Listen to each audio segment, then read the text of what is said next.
After the hiring of Dan Wilson, the Seattle Mariners pulled out a series win versus the San Francisco Giants. Joe and I are going to break down these games as well as what Edgar and Dan have brought to this team so far. We're going to talk about a very interesting topic that people have been bringing up a lot to us lately, and that is trading Luis Castillo in the offseason.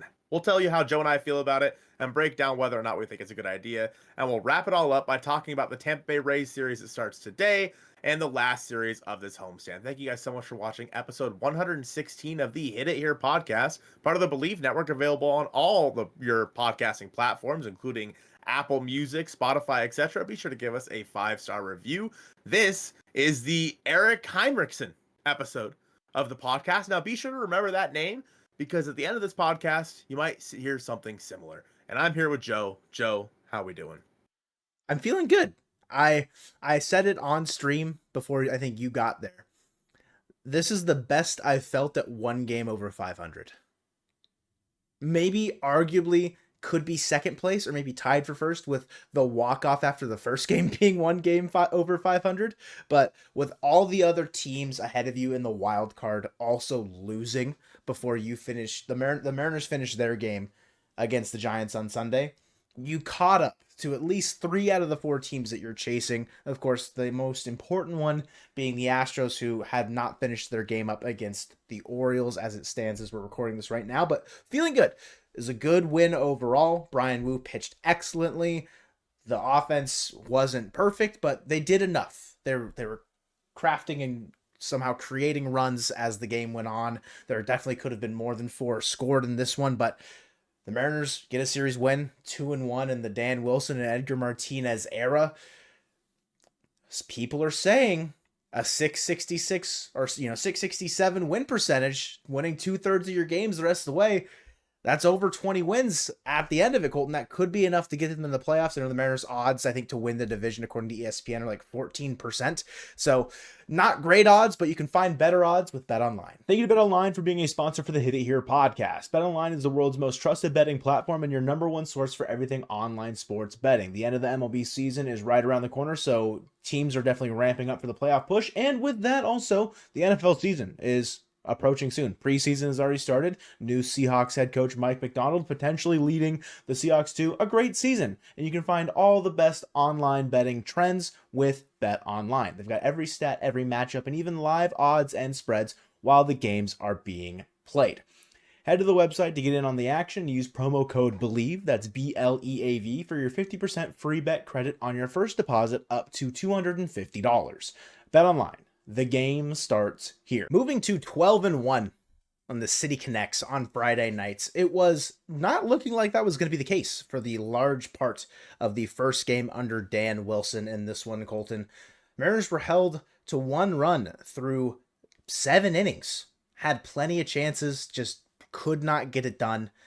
But in the 8th inning, off of Tyler Rogers, the Mariners strung together 6 hits in a row, tying up the game, scoring 4 runs in that inning. It was 5-5. Mariners hold it down, do end up going to extras. Colin Snyder comes in huge in the top of the 10th, not allowing the inherited runner, the Manfred Man, to score. But you know who does score the Manfred Man? Frickin' Leo Rivas, hero of this game. His first walk-off hit for Seattle, I'm pretty sure his entire career, because, well, he hasn't had much time in the bigs prior to this year, because he made his debut. Like, huge for him. Absolutely massive. He's been swinging a hot bat pretty much all of August. Maybe more so a little bit more recently, but like, been looking really good. A guy at the bottom of your lineup producing for you. Colton, they win this game 6-5. Castillo had a little bit of problems with the home run ball in this one. Gave up 3. Does strike out 9. Like, the Mariners struck out 18 Giants batters in this game, but they also struck out 14 times themselves. They did walk 8 times. So, like, it's a weird game because there's lots to like about this one. The walk-off win, scoring more than, like, say, 4 runs. But also, the pitching and some of the offensive struggles at the plate, they still rang true in this one. What is, like, your biggest takeaway from this game? Yeah, I mean, I think that just the team's overall patience at the plate is something that is not necessarily new. Like, we've seen them work very deep counts all season. I think there was a wild stat prior to the All-Star break where the Mariners didn't have a starting pitcher get past like the 7th inning or something like that against them until like I don't know when. Yes, like, yes. Yeah, and so the Mariners have been patient all year. It's just that in this game specifically, they walked 8 times. And there's a lot of that in game 2 as well, but we'll talk about that in a second. Overall in this game, I think that Leo Rivas is the new Jose Caballero slash Sam Haggerty Yeah, just like the hero, slash like Cade Marlowe. the random like minor league guy that you didn't expect to make some sort of large impact for your team in the year. He's doing that. I completely agree. Yeah. Like you said, Luis was not great in this game at all. He gave up 5 runs, did strike out 9. But otherwise, the bullpen was pretty solid. Troy Taylor came in, gave up 2 hits and a walk, but did strike out 2. Gabe Spire came in, struck out 2 as well. I believe that was the first time we've seen him back. And then Andres Munoz came in, struck out the side, and then Colin Snyder, like you said, in the extra innings, continues to be pretty elite for the Seattle Mariners. So the bullpen did the job in game 1 for the team, and the offense did just enough here. Mitch Haniger went 2 for 2. 2 for 5. Luke Raley had 2 hits. He was 2 for 3 in this game with a walk as well and a big homer. And then Jorge Polanco had a hit in this game as well. So overall, again, the offense did just enough. They were able to string together 9 hits, 6 of those in a row. And really with this offense, it's all you could ask for. Going into game 2, Joe, you knew it was going to be a tough one against Blake Snell, or at least you thought. But Blake Snell was really bad in this game. Yeah, he just wasn't sharp, similar to the starter from game 1 for the Giants, Birdsong. He walked a bunch of guys. Blake Snell walked 6 in this one. He only made it through 3 innings. Doesn't allow a hit, but he allows 2 earned runs because he just couldn't stop walking guys. He walked 6 in 1 inning. It's just crazy, dude. Like I'm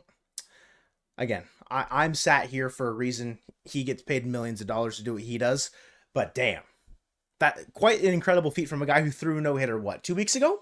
Mm-hmm. It's just like such a, up and down situation. I feel like that's kind of like sort of like the tail of the tape on Snell's. He can be exceptionally sharp, and some nights you just don't have it. And that's just one of those things. Opposite him, George Kirby also just didn't have it. Hasn't had it in August. His ERA in August is above 6 after posting back-to-back great months of June and July with ERAs below 2. August, it's ballooned above 6, just hasn't been sharp. 4 2/3, gives up 9 hits, 3 earned, 1 walk, 3 Ks. It's hard because we know what the issue is that he's too in or around the zone oftentimes, and he's just going to get ambushed. And like Mike Yastrzemski goes 3 for 5 in this game for the Giants. Tyler Fitzgerald, who, if you've been paying attention to anything baseball related, you know how hot he has been. 2 for 4 in this game. Like it was never easy, I feel like, for George in this one. And even though the Mariners only had 4 hits, they did walk 9 times. There was 9 times. They had so many chances, but again, they strike out 12 times in this game. We mentioned the hero Leo Rivas from the previous game. Goes 1 for 4, but he does strike out 3 times. Garver goes 0 for 2, strikes out twice. Turner 1 for 4, but strikes out twice. Like left on base, they left 10 on. They went 0 for 5 with runners in scoring position. Just could not get the big hit when they needed to in this one, and could not, I guess, capitalize on all of those runners put on for free by the Giants. They lose this game 4-3. It looked like maybe they could have had some sort of rally with like Jordan Hicks getting the bases loaded against Jordan Hicks, Randy 3-0 swinging. It's a great pitch to hit, but you need to put a better swing on it. Get the ball in the air on a ball that it's a little down and in, but it's still in the middle quadrant of the zone. It's a sinker. It's 96 miles an hour. We know Jordan Hicks has got pretty elite stuff when he's on. He was not on in that inning, I don't think. Luke Raley, I think, was a 4-pitch walk. Julio doubled, and they had 1 out at that point because I think Rivas struck out. And then it was Turner working a fantastic walk. Randy gets to 3-0, free swinging. I mean, that's kind of like, he's done that before. But in that moment, sure, he takes that pitch. He's down 3. He goes to 3-1 in that count. You're probably going to get another pitch to hit. And if you don't, you probably draw a walk and you score a run, and then there's no outs. But instead, you hit the ball to the shortstop and out, and now there's 2 outs. There's no sacrifice fly that can happen or whatever. Then they bring in Camilo Doval, who was also just like kind of erratic, but does get out of it, unfortunately. That's, I think, the big moment where the Mariners could have capitalized and they just didn't. Yeah, the Randy 3-0 swinging, man, that sent me up a wall. Swinging at that and then grounding it to the shortstop. I think that there's a conversation that needs to be had about Randy Arozarena, Joe, that we can have in a second. But in this game as well, Victor Robles had to leave after trying to spin around for a bunt and taking a pitch to the finger. Mhm. X-rays were negative, so that is good on his right index finger. Randy in this game also came up injured at the start of the game, made a really nice diving play, Mhm. got up and just crumpled right back to the ground. I I personally think that the family jewels were injured in said incident, and that Sure. is why he crumpled back to the ground. But Mhm. so he was able to remain in the game, played the next day. So Randy is all right. Let's just have a conversation, Joe. Randy Arozarena seems checked out. At Like times. right, and sometimes he looks like he's in there, but he's made some really sloppy plays in the outfield. Like he comes up to the plate, he just watches the ball go past him, like whatever. And maybe this is just his play style, but it is something that has been noticeable on the field. And again, guy just got traded. Like he's still adjusting. Obviously, he loved it in Tropicana, but in my opinion, dude looks checked out. And when dude looks checked out and is also underperforming, he's like 1 for his last like 30 or something like that. That is a problem, and I think that's something that needs to be addressed. I think that if there's growing pains to be had, unfortunately, just it's not the right time for it. And you'd hope that there's some sort of clubhouse leadership that could be like, hey, man, like we need you more than anything right now. Like Julio's going to have that conversation. Cal has to have that conversation. The veteran that you brought in this team, Justin Turner, needs to have that conversation. Maybe it's someone on the pitching staff. Maybe it's the new management that can have that conversation. In the final game, I would say that he didn't necessarily look checked out. Right. He didn't always have the opportunities to be, I guess, locked in because he got hit by pitches twice in this game, but he does go 1 for 2, had a nice single. And like when he gets on base, like he's like amping everybody up in the dugout. Like it's weird. It's like the highs are very high, but the lows are very lows. And that can be problematic if you're scuffling and you're reeling and you just continue to roll downhill because someone's got to pick you up. And if other people aren't able to do that, you have to do that yourself sometimes. And it just doesn't seem like, at least over the last, 2 weeks, Randy's been able to pick himself up. And with the team also scuffling simultaneously, no one else on the team really probably has the ability to pick anyone else up other than themselves. And that's I don't want to like write anybody off, say that they're not giving their all or whatever, but there's definitely times where it's like, okay, you probably could have made more effort on that specific play. And that's the hard part, is like you're only seeing certain play, like I don't know, like if there's like a steal to third and he's covering behind the bag, we don't always see that. Does that stuff go unnoticed? Of course. Like, is he doing that? I have no idea. Is like he putting in the work in practice? Is he showing up? Like Mitch Haniger in I think a comment to, I think maybe the Seattle Times, I can't remember, mentioned like previously after their awful road trip, like crappy teams that I've been on start to not show up at this point. We are not one of those teams. I'm hoping that that's true for Randy in this situation, but they lose that game, Colton. Unfortunate. As soon as Ryan Walker came into the ninth, it was It chalked. was over. Yeah. It was over. You move into game 3, and it starts off on a bad foot with Rojas throwing Turner a short hop on a play that maybe he just eats the ball, or maybe he tries to throw him a long hop. He like Fitzgerald was probably safe on that play no matter what. And then it's immediately followed up by a Ramos tank, a bomb, hit another one in the series. Bro is lightning at the plate, just energy incumbent. But Brian Wu after that settled down, 7 innings, 4 hits, 2 runs off that home run, only 1 earned. That was it as far as runs to Brian Wu in this start. Third time going 7 innings, he strikes out 7. A little bit of a hairy situation in that final inning. Woodworth goes out there, has a mound visit, locks him back in, gets the job done. Excellent work from Brian Wu. I've been impressed every single step of the way with him this year. Like, unbelievable night in and night out. It feels like return of Robbie Ray, Mr. Tight Pants, and this one unfortunately does have to leave after only going 3 innings with some hamstring tightness. Mariners got 1 run off of him. He walked 3, struck out 4. But the main thing where we do kind of claw back in this one is against Jelly. Not so good today, sir. 2 2/3, 4 hits, 3 earned. The big one being bases loaded opportunity for Mitch Haniger, which could have been more, but wasn't. And you get 1 run there. You go back in front. And then Josh Rojas gets a lefty-lefty hit after Jelly is replaced by Taylor Rogers. A lefty-lefty hit by Josh Rojas in this economy is bananas, dude. They hold the lead. They do give up one because Colin Snyder does... He shows that he's human. Okay, he gives up a home run, has 2 more runners on later, but he gets out of it.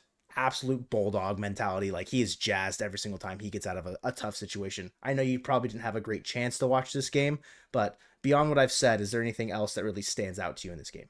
No, not necessarily about this game. I mean, it's always good to win a series. I'm sorry it was against your San Francisco Giants, Joe. Yeah, big, my big second team. It's really Um, tough. Dylan Moore had a great game after you probably, I don't know if you want to talk about his great game since you're a Dylan Moore denier given his struggles. Admittedly, it's okay. You're allowed to. But on base, I think all 4 times today, or 3 out of the 4 times today, stole 3 Yeah. bags in place of taking over the leadoff spot for Luke Raley, who was a late scratch with some stomach flu issues. Randy then got moved into center, which was kind of sketchy, but Yeah, dude. But didn't he make the last play of the game? Or no, he made a play in the 9th inning though. yes. And I was And like, holy crap! it was a little scary. Like, can we just have Julio out there for the inning? Like, Mhm. come on. But yeah, overall in this game, I mean, again, Brian Wu was electric. He is honestly solidifying himself as a massive, massive part of this rotation. But I think that the overarching theme of this series for me specifically, I'm ecstatic they won the series. If the Orioles can pull out the game today against the Astros, the Mariners will move to 3.5 games behind the Astros. Otherwise, they'll be back at 4.5 games behind the Houston Astros as we go to 31 games left this season. But the big thing for me is just missed opportunities. This team had an abundance of runners on base, and they could not come up with the big hit. It just did not happen. They didn't pull away at any point when they had plenty of opportunities. Again, Randy 3-0 swinging with the bases loaded in game 2. That's a game you probably should have won. You probably should have won game 2. You probably should have swept this series because the pitching for the Giants was atrocious. It straight up was. Other than Ryan Walker, the pitching was bad.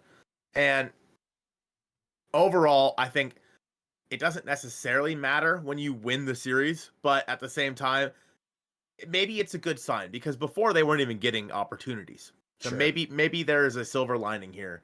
And how much of that is, to say, oh, Edgar and Dan are here? Like, I'm not sure. I personally don't think that the addition of Edgar and Dan would all of a sudden turn into, this big, like, overarching change to the offensive approach in 3 games. And Dan Wilson has said as much. However, there are some moves that Dan Wilson made that Scott Service probably doesn't. And I think one of them was the inning. What was it? It was the 7th or 8th inning in game 1 where he went with Taylor. That was one where people were saying that, Scott probably goes like Thornton there or something like Sure. that. I think another one in that game is walking Walking. Wade. Yep. Lamont Yep. Wade Jr. late in that game. There's definitely been moments where it's like, okay, this is probably something Scott would have done at this point, but Right. We'll never obviously, know. We'll never obviously. know, but things worked out for Dan Wilson in this one for sure. Mm-hmm. And now as we plan on having Dan Wilson here for next year. That's the plan, allegedly. Will he have his ace at the front of the rotation? That's the real question, because a lot of people have been asking us, should the Mariners trade Luis Castillo? And Joe, I want to say something really quick, just going back to how the season has gone so far. I think this is going to be a hot take. Are you ready? So ready. I think Brian Wu gets Cy Young votes. I don't think it's a hot take. I mean, 15 starts, like, I think it won't be much, but I could see like I don't know how high the rankings go, like on like how far down it goes. I would say if there's a top 20 situation like the MVP, I could see top 20. I think he finishes higher than George Kirby. Given how their track records have looked going forward, I would say so, but it's going to need them to both kind of continue on their trajectory as it stands. Like if George doesn't level out this August, then yeah, I would say so. Like Wu's been exceptional. There are not many teams where you can say at least like 3 to 4 of the guys are going to get Cy Young votes. Or But could that be is where we are consideration with for this. it. Yeah. That is where we're at with the Seattle Mariners. And the idea of trading Luis Castillo is has a couple different implications to it. Mainly, people are saying, A, you need to get a big bat. He's making some money. He's making like, I think, 20 something million. He's making a decent chunk of change. Maybe you move him to go get a big name bat. There's a lot of, I guess, there's a lot of nuance to this that I think needs to be discussed, but just at first glance, Joe, we know about the no trade clause through next year, Mm-hmm. but maybe Luis is willing to waive that. I don't think so, but maybe. Do you think trading Luis Castillo even like makes any semblance of sense?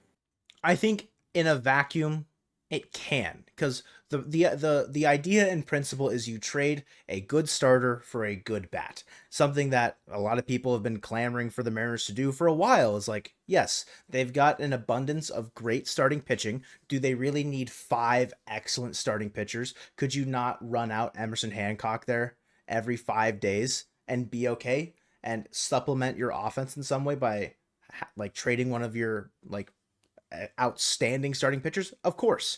I don't think Luis Castillo is the answer. And you mentioned Dan Wilson maybe not having his ace going into 2025. Logan Gilbert's not getting traded, so we don't have to have that conversation. Okay. Luis Castillo, I think he has lost his ace hood. If we want to say who's the ace right now. He is the number 2, maybe number 3 starter on this team in 2025. He's still very good. The money that he is owed will definitely turn teams away from being willing to give up someone who also would not be making a ton of money, right? Like if you're looking for as a lot of the Mariners, I guess, player acquisition trends show, they're looking for a cost controlled like player that will be with your team for an extended period of time. Luis Castillo, given his contract, with how the pitching market has shaped up in the past couple of off seasons, what the production you've gotten out of him actually looks pretty okay as far as the money is concerned. Unless you disagree. I'm sorry, Alex Bregman just hit a home run. Shame. It's Shame. 4-3 Astros top 7. No, I don't Shame. disagree with that. I don't necessarily know what team is looking for, a pitcher of that quality, that caliber, that is willing, like the team that everyone goes back to just because their starting pitching is always banged up or they just blatantly need it, is Baltimore. That's the team that everyone goes back to because they feel like a fit that makes sense. A team that probably needs starting pitching and has an abundance of position players. Yeah. Like it bro, they just hit back-to-back home runs. Yainer Diaz just went deep. Shame. It like if you were to trade Luis Castillo for like Jordan Westberg, you know what I mean? You probably have to give up more than just Castillo just due to the money he's making and how good Westberg's been. Yeah, and like the control is in play in both of those situations. I 100% agree. It can expand beyond like 1-to-1 acquisitions. Like it doesn't just have to be Luis Castillo going back to whatever team you're trading for, but like that's the reality of trading him, is like he is not the most valuable. And I think that's where a lot of people probably are seeing like, oh, he's starting to regress. He's starting to decline. Maybe he has plateaued. We should move on from him, while other guys are maybe starting to reach more of their pinnacle, starting to rise, whereas Castillo is starting to like kind of fall. And I get that idea, but in that same vein, it's like, okay, now you're trading him on a low. And you're then going to break up a great clubhouse presence. You're going to then showcase any player that is traded here or signs here, whatever, as playing for your team right now, that you're okay with trying to break a no trade clause. I mean, you showed that with Robbie Ray. They traded him the day after his no trade clause went away, right? Could this conversation happen again in a calendar year's time? Of course. I don't see why not. Because with how money has worked for Seattle as an organization, they're not super keen on wanting to probably pay Luis Castillo over $20-ish million until 2027 or whatever it is. I think there's better ways to maybe navigate the trade market. I think Baltimore still is a fine fit, especially if like they don't re-sign Corbin Burns. I think they'll be in need of a top end starting pitcher to pair with Grayson Rodriguez. Hopefully for them, Kyle Bradish is back. Like whoever else is kind of like filling in that rotation. Could Castillo be that frontline guy for them? Sure. I don't think he'd be. I feel like you probably slot him in behind either Rodriguez or Bradish at that point, but it could. Then you like look to other players on the Mariners team to trade, right, from the starting pitching. I think you can package together a more prospect-laden deal for a team that maybe isn't ready to compete right now, but could be ready to compete in 2026, 2027. That could then maybe fill out that bat that you need. I don't have a team in mind off the top of my head, but like I mentioned it on the stream, is like trading Emerson Hancock and Dom Canzone this offseason. I would not be surprised if both of those guys are moved, given how the team has kind of started to form with like Robles stepping into a more prominent role and like getting his contract extension, and Logan Evans rising through the ranks and looking like just an overall more prominent starting pitcher option than Emerson Hancock going forward. He looks like he has higher upside. There's 3 guys I think in Arkansas right now that I think have higher upside than Emerson Hancock in 2025. That being mainly Logan Evans, but you look at Michael Morales, you look at Brandon Garcia, I might trust them more than Hancock in 2025. What team would want to take Hancock and blah, blah, blah? I'm not sure. Is it the Marlins? I don't know. Do they have someone we want to trade for? I don't know. But like, I don't think Castillo being traded this offseason makes any more sense than them trying to trade trade Hancock in some way, if that makes sense. Yeah, I think that it's just if the Mariners are going to go out there and acquire a bat, it's probably going to be the prospect route. Trading from their generational starting pitching, a thing that has been built basically from the ground up by this front office. I mean, obviously they drafted and developed the 4 guys after Luis Castillo in this rotation. And Luis Castillo, they traded for him, and he clearly wanted to be here because he signed a contract like a month later. Yeah. And I think that says something. That says a lot about The Rock. He's the nicest guy in the world.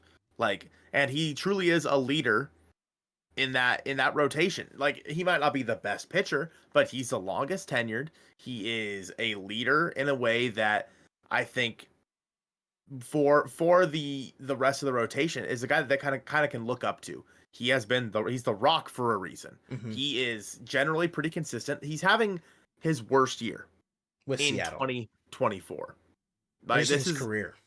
In his career, based on ERA plus alone.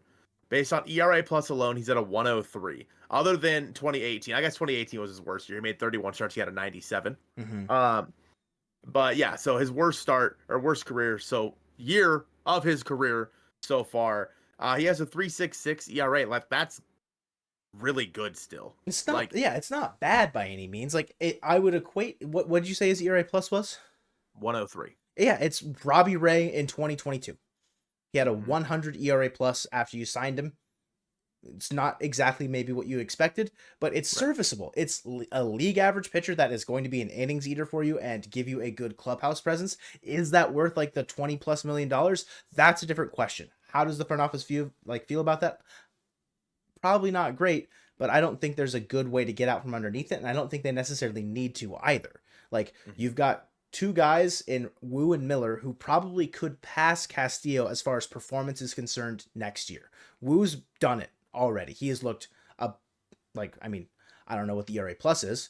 50% better. I think. So like 75% better than Luis Castillo. It's like whatever, right? And they're cost controlled. They are cheap. They are going to be pre-arb still next year, right? You can afford to pay Luis Castillo that amount of money while you've got such good control over great starting pitching like Wu, like Bryce Miller, even George Kirby, right? I understand the idea and principle. I just don't think it makes sense for the Mariners right now. Yeah, I think that it's a little bit easier to stomach paying that much money for Luis Castillo when the rest of your rotation is making basically not even that combined. Yeah. Like in the end, you're paying the entire rotation probably like 35 to 40 million total for 5 guys. Yeah. Like, that's very easy to stomach if you're the Seattle Mariners. And because of that, I don't think that it's something that needs to happen right this second. Like you said at the beginning of this, in a year's time, maybe 2 years' time, I think there's a time to talk about that. I don't think the time is now. And as we start to see some of the Mariners like prospects start coming up, like Cole Young next year, Harry Ford, obviously Locklear's been up, Bliss has been up, etc. You'll start to see some of the like cost controlled bats coming in. We'll have to wait and see how the development works with them because they've been pretty good every step of the way. But Locklear and Bliss haven't necessarily found success at the big league level, albeit very limited opportunities. I think that because of that, maybe the Mariners see somebody like you said, Dominic Canzone as expendable. He doesn't really have a spot on this roster. He's a guy that doesn't necessarily make sense to have when you already have Robles and Randy and Julio and Luke Raley. Like those guys are all obviously ahead of Dominic Canzone. And you still have Mitch Haniger as well, who basically based on principle is ahead of Dominic Canzone. Not saying he should be, but he's honestly performed better. So I think that because of that, Dominic Canzone's like your sixth best guy. You could stash him in AAA if you want to. You still have that option. But overall, I think when it comes to where this team is at, it just makes more sense to trade from their like prospect pool that is pretty damn good right now in Emerson Hancock and Dominic Canzone, like you said. And honestly, I'm okay with trading Logan Evans or Michael Morales or Brandon Garcia. I'm okay with trading them because as long as you have your six guys, right? So Hancock being the number 6 right there, and then you fill out the rest of the roster this offseason because we talked about it in the stream. Hitters aren't going to want to come to T-Mobile Park, but pitchers absolutely are. Pitchers are going to want to come to this organization that turns careers around for pitchers. And I think because of that, it should be very easy for the Mariners, if they want to go out there and add depth to this rotation. And whether or not they make trades from it, that then requires them to add more depth, like that's yet to be seen, right? Like we won't know until some moves do start happening. I think the way that you framed free agency is a great way to look at it, just like based on like what players will want to come here. How that shifts going forward if like prospects come up and start hitting. It's again, that's another like conversation for like another year or two's time. But a conversation for right now, Colton. Top prospect in all of baseball, Junior Caminero, transitions go crazy. With the Tampa Bay Rays, hit a nuke against the Dodgers, propelled them to a win in their second game, but they lost 2 out of the 3 to the Dodgers as they come into Seattle on Monday night. It is Bryce Miller versus Ryan Pepio, a righty on the mound for the Rays. Obviously, we're coming off a series win against the Giants at home. The Mariners play well at home. Bryce Miller, pitcher at home, phenomenal. He kind of beat the road split allegations, but he's been amazing at home. The Rays, I mean, I don't want to say like we're better than them, but we're a half game better than them, if you know what I'm saying. We're 66 and 65. They're 65 and 65, baby. So Ryan Pepio versus Bryce Miller should be a fun pitching matchup on the mound. What are you looking forward to in this series? Yeah, I mean, just continuing to build off of the opportunities that you had throughout this series against the Giants. And again, if that's Edgar Martinez already instilling something in these hitters where they're all of a sudden taking more walks and controlling the zone better, which obviously is a mantra that's pretty much out the window now, and dominate the zone, because clearly the Mariners on the hitting side of that don't do that. They don't at all. They let the strike zone control them. Mm-hmm. And I think that maybe Edgar somehow is instilling something different in them. It's possible. Or it's possible that the Giants pitching staff just sucks. We'll have to wait and see. Pepio, I believe, was acquired in the Tyler Glasnow trade from the Dodgers. He had a pretty dang good year with the Dodgers last year, if I remember correctly. And I want to say he was one of the headliners in that trade. Yeah, him and DeLuca. Right, yeah. And so, I don't know. I look for the Mariners. I mean, Pepio's a pretty good pitcher, and the Rays are a feisty team. They're one of those teams where I would say they traded a bunch of guys off. The Mariners should be better than them. Should. Okay. But we've said that about a lot of teams over the past month or so. They should be a hell of a lot better than the Tigers, and that didn't happen. Win the series. That's all I've got to say about it is win this. I don't care how you do it. Win the series, because if you can continue to win series the rest of the year like we talked about, and if you can run a 667 win percentage and win 20 games and put yourself at like 85, 86 wins, you're putting yourself in a really good spot to maybe that might be enough to win the division this year, but also a chance to make a wild card spot, Joe. But going into game 2, tell me about the pitching matchup. It's a lefty, Jeffrey Springs, who's been injured for a large part of this year, against our ace, Logan Gilbert. Obviously, Logan, I think, will get probably the most, if we're talking Cy Young votes, I think he could probably get the most on the team should he kind of bounce back. I mean, he hasn't been terrible. Like, I don't know. We've seen his greatness. We've seen him go on just run after run, start after start, just go out there and toss gems. I think this is another situation where he will be capable of doing that. Jeffrey Springs, I mean, I think he's made 3 or 4 starts on the year, maybe. I don't even know if it's that many, but he's a lefty. It's the Rays pitching lab, so like you got to be wary of that. But on the year, like I feel pretty good about Logan Gilbert going up against the 19th best offense in all of baseball. I feel pretty good about that. I'm sure Rays fans are probably saying, yeah, well, we feel great about Jeffrey Springs going up against the 21st best offense in all of baseball. And to that I say, of course it's coming up. Of course it's coming up. The Mariners still lead the league in ERA, 3.53. The Rays are 12th in all of baseball at 3.93. So there's an obvious advantage here that it rings true every single time. The Mariners play better at home. I'm happy to be playing the Mariners, or I'm happy that the Mariners are playing the Rays at home here, right? The Rays series last year in Seattle was a huge turning point after basically getting booed off the field on that Friday night City Connect game. Completely flipped a switch there, and I'd say that stretch of like summer month games was like a big defining factor for 2023. I think coming off a series win against the Giants, winning another series could be another big moment for them. The final game, Colton, a guy that we've talked about a lot this episode.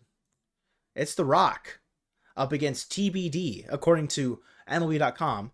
Fangraph says Tyler Alexander. The previous turn of the rotation for the Rays also says Tyler Alexander. That's what I'm going with. If that changes by Wednesday, so help me God, I'm never saying a starter ever again, because I've been like 0 for my last 4 in the final starter against the Mariners, but it's another lefty. I think that begs the question, Colton, does JP Crawford make his return to Seattle against Tampa Bay at home with 2 lefties due to face the Mariners in this series? I mean, I believe JP's actually been better versus lefties. Like he is continuing that trend. So yeah. When it comes to JP, somebody said it in stream today, and I don't know who it was. I think it was JI. It might make sense for the Mariners to wait with JP and bring him back for September call-ups. Ooh. But at the same, because you get 1 hitter and 1 pitcher, so maybe they decide to do that. But I think JP's too important. And you only have so many games left. You don't want to mess around with, oh, well, we don't want to send Dominic Canzone down, so we're going to wait until September call-ups. Send Dom Canzone down. Put JP back out there at shortstop every day. Leo Rivas has been great and all, but the intangible, not even the intangibles, is what JP Crawford could do on a baseball field is leaps and bounds above anything Leo Rivas could do on a baseball field. No, like shots at him. He has been great for this team. JP Crawford when he is hitting, is one of the best shortstops in all of baseball. Full stop. And I think that the Mariners could really use that right now. And just the vibes and the defense and a guy at the bottom of the lineup working counts. Leo's been hitting, and I think he should find a way into the lineup quite often. But yeah, I think that this is a fine series for JP to come back. He's already played 2 games down there in Tacoma. I think that, maybe he does come back for that last game and then travels with the team. Like, I think that's kind of where my head is at. But that is going to do it from us here at the Hit It Here podcast, episode 116, presented by Bet Online, the Eric Schultz episode. See, double Eric episode. I told you guys to remember the name Eric. Thank you guys for watching this one, and go Mariners.